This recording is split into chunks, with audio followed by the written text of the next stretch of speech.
impact for 5G, we believe, is going to be quite disruptive, and there are many reasons for that. The first one is that 5G is going to offer capabilities, connectivity capabilities, for applications such as contribution, digital news gathering, and it can help solving real problems, typically, congestion problems, etc.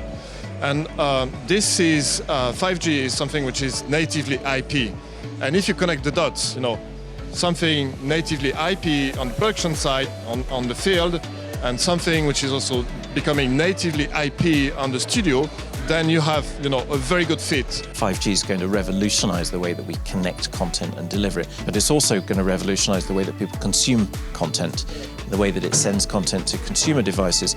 And I think what we'll see within the next 10 years, looking ahead, is really the kind of boundaries that we know today between linear TV and broadcast TV and over-the-top and on-demand TV.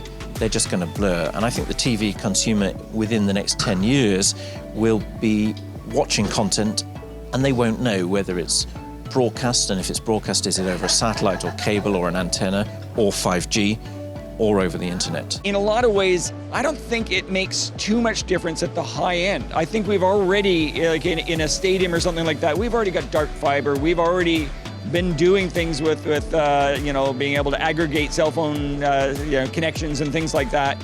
It's going to take you to new places. It'll make it a little bit more flexible, but I think for regular broadcast, I don't know if it'll revolutionize that part as much as it's going to revolutionize other industries. 5G will certainly have an effect, but it's exactly the same thing like the discussion over IP. People believe that this will heal everything and it will be great and do everything. Well, it will do something and it will have an impact, yes. Will it do everything? Absolutely not. For instance, will onboard cameras in Formula One be on a public 5G network?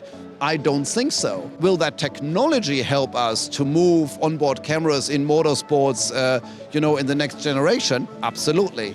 But it will kind of be always a hybrid view. IP has done or empowered a lot of different things in the world that I think are very interesting for our business in broadcasting. But IP is not necessarily the greatest solution for streaming content, especially streaming more high resolution content. So I think 5G is going to move broadcasters along in that regard. It's going to decentralize the sense of what you need to do to be able to get to that content. But I do think for the broadcast business overall, 5G is going to be a very interesting and very empowering development for sure.